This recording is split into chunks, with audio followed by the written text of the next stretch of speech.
नमः शिवाय। देवी अनसुईया एवं महर्षि अत्रि की शिव उपासना। दक्षिण दिशा में चित्रकूट पर्वत के समीप परम पावन कामद नाम का एक वन था। ब्रह्मा जी के मानस पुत्र महर्षि अत्रि अपनी परम पतिव्रता पत्नी अनसुईया के साथ उसी वन में निवास करते हुए भगवान महेश्वर की आराधना में अपने समय का सदुपयोग कर रहे थे। एक बार ऐसा हुआ कि 100 वर्षों तक बिल्कुल ही वर्षा नहीं हुई। पृथ्वी जीव जंतुओं तथा वनस्पतियों से विहीन हो गई। अन्न तथा जल के अभाव में सर्वत्र महान हाहाकार व्याप्त हो गया। समस्त संसार अत्युग्र ताप से जलने लगा। महर्षि अत्रि उस समय भी समाधि में भगवान शंकर में अपने आत्मा को लगाए हुए परमानंद में मग्न थे। गुरु जी को ध्यान मग्न देख तथा अन्न आदि के अभाव में क्षुधा से पीड़ित शिष्य भी वहां से अन्यत्र चले गए। अब केवल अनसुईया ही उस निर्जन वन में रह गईं।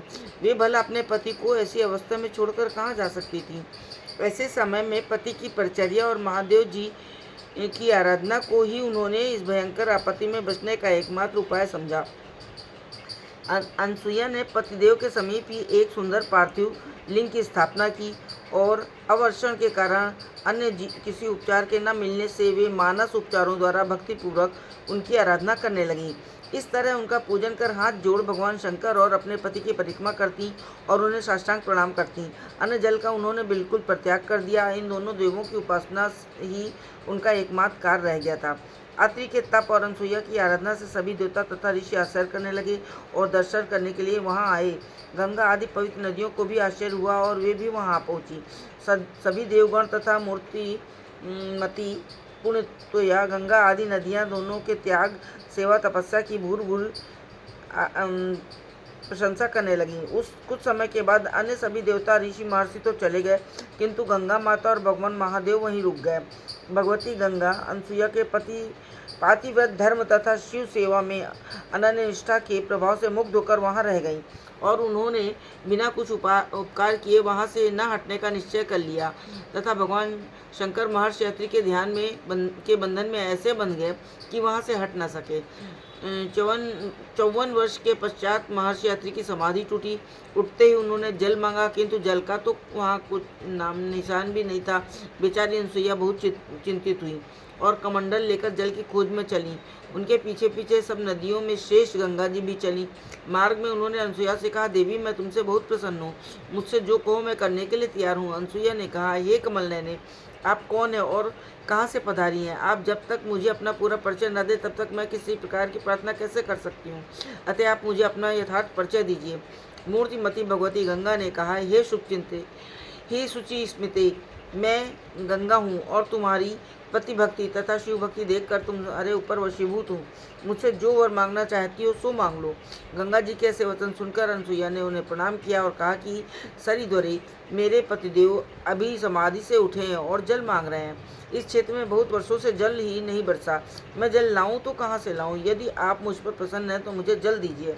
देवी गंगा ने अनसुईया से एक गड्ढा खुदवाकर तैयार करवाया और क्षण में उस गर्त में प्रविष्ट होकर जलरूप हो गई। उसी समय वो गर्त जल से भर गया। ये देखकर अनसुईया को बड़ा आश्चर्य हुआ। वे उसमें से जल लेकर अपने पतिदेव के समीप चली और गंगा जी से कहने लगी, देवी जब तक मेरे स्वामी यहाँ ना आए तब तक आप इसी गर्त में निवास करें। गंगा जी बोली, साध्वी यदि तुम मुझे 1 महीने की अपनी तपस्या का फल दे दो तो मैं इतनी देर तक इस गड्ढे में निवास कर सकती हूँ। अनसुईया ने उनका कथन स्वीकार कर लिया और जल लाकर महर्षि को दिया। महर्षि ने उस पवित्र जल से आचमन किया और उसके लोकोत्तर स्वाद को पाकर वे बड़े प्रसन्न विस्मित हुए। मुनि ने इधर उधर दृष्टि फेरी तो आसपास सभी वृक्ष सूखे पाए और दिशाएं आग से जलती पाईं। मुनि ने अनसुईया से कहा कि मालूम होता है कि यहाँ बहुत दिनों से जल नहीं बरसा। इस जल का स्वाद विचित्र मालूम पड़ता है। जैसा जल मैं पिया करता था ये वैसा नहीं है। इसलिए बताओ ये तुम जल कहाँ से लाई हो? अनसुईया ने संकुचित होते हुए विनीत भाव से निवेदन किया कि हे पूज्य देव, भगवान शंकर की आराधना से और आपकी सेवा से गंगा जी मेरे ऊपर प्रसन्न होकर यहाँ आई हैं। ये उन्हीं का पवित्र जल है। महर्षि अत्रि को यह सुनकर बड़ा आश्चर्य हुआ और वे कहने लगे कि हे सुंदरी, तुम हंसी करती हो या सत्य कहती हो? तुम कुछ भी कहो पर मुझे तो विश्वास नहीं होता।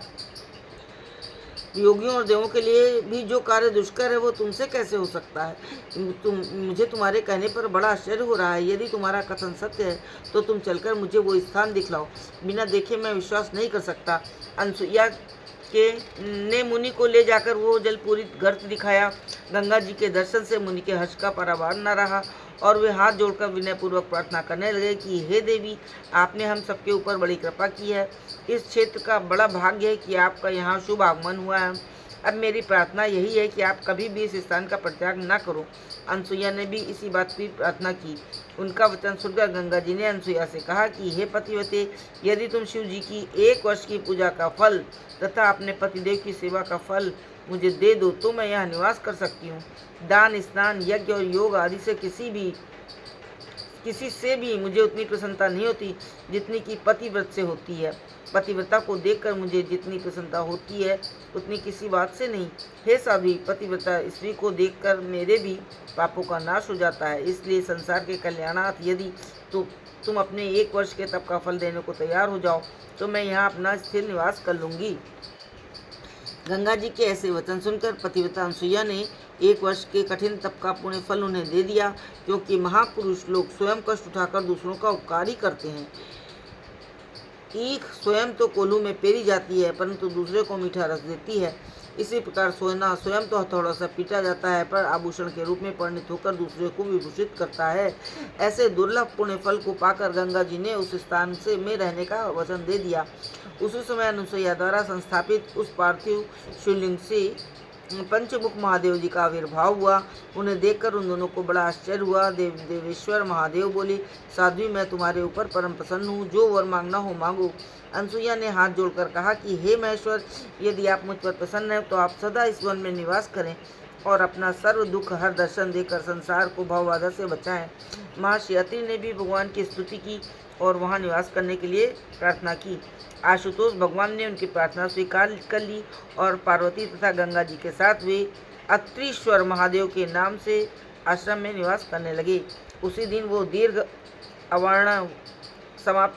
अवर्षण समाप्त हो गया और काले मेघों ने मूसलाधार जल बरसाकर क्षण भर में संसार का चिरकालीन ताप नष्ट कर दिया।